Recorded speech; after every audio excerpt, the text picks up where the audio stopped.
মমতা ব্যানার্জিও যদি বিজেপিতে ঢুকতে চায়, তাকেও বুথ সভাপতির মধ্য দিয়ে ভবানীপুরের যে বুথে উনি থাকেন ওই বুথ সভাপতির সঙ্গে কথা বলতে হবে।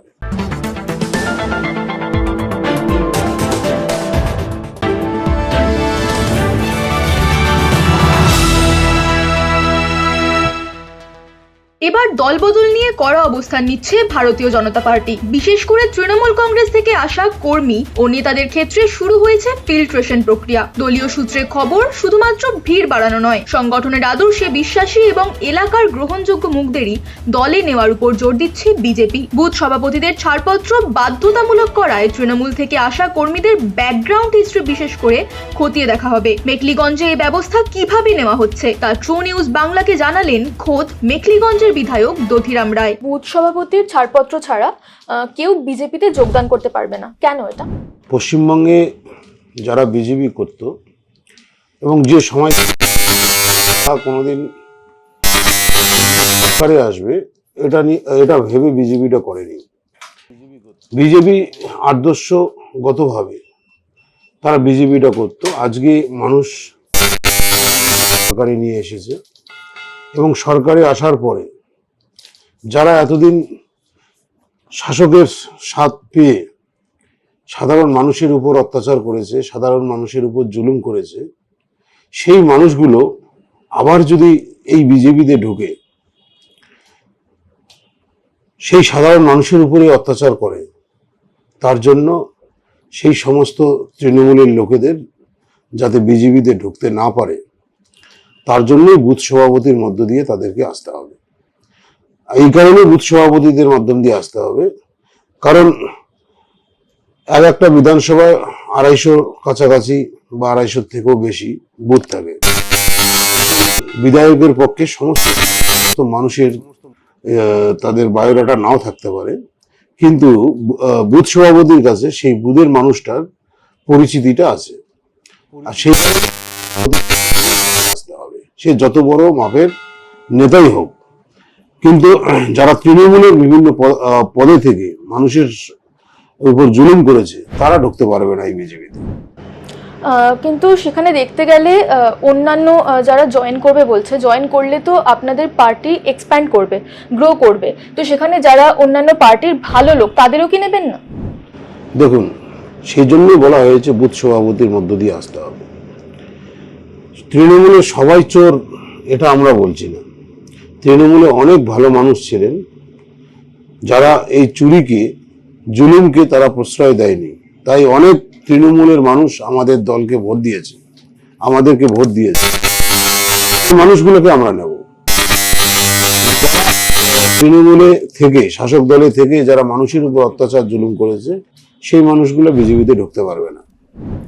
আপনার এরিয়াতে যাতে ঢোকে তার জন্য আপনি কি কি স্টেপ নেবেন?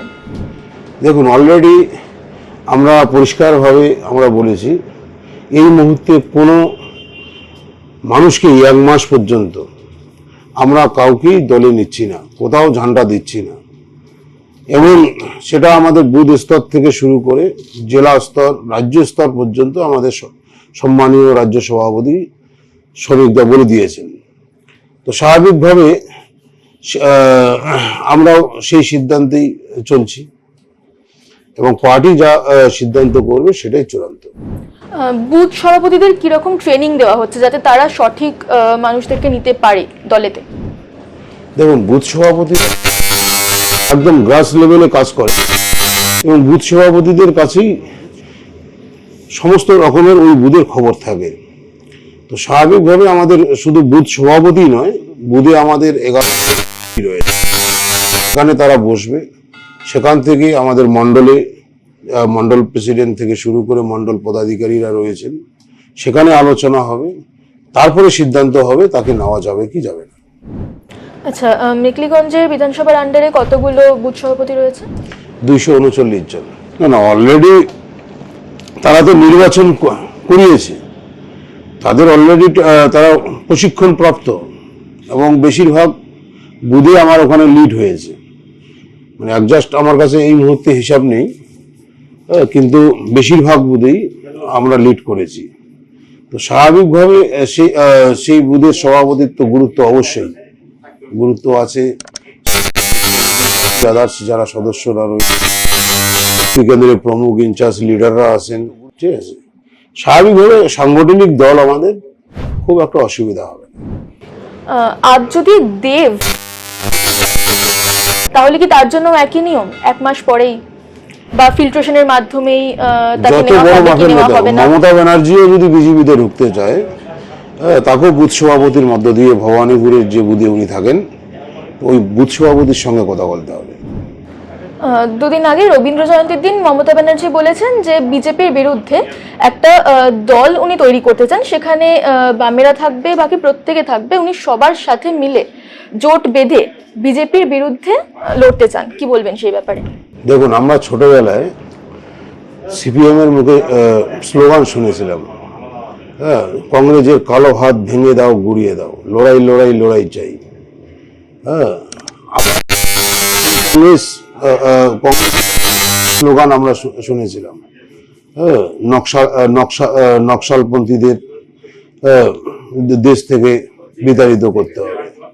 তো সেই কংগ্রেস একসঙ্গে, তৃণমূল তার বাইরে নয়, এবং অলরেডি 2019 সাল থেকে তারা একসঙ্গেই আছে। বিভিন্ন প্ল্যাটফর্মে বিভিন্নভাবে আলাদা অভিনয় করছেন, সেটা তো মানুষ দেখছে। কিন্তু ওই বাম, কংগ্রেস, সিপিএম ওগুলো সব একখানেই। এবং ওই ইন্ডি জোট না পিন্ডি জোট একটা আছে, ঠিক আছে, ওগুলো সবগুলোই এক গোয়ালের গরু। তো আমরা আলাদা করে কাউকে আলাদাভাবে দেখছি না। মানে সিপিএম তৃণমূল জোট হবে, এটা অস্বাভাবিকের ব্যাপার নয়। সামনে পঞ্চায়েত নির্বাচনেই আপনারা দেখতে পারবেন।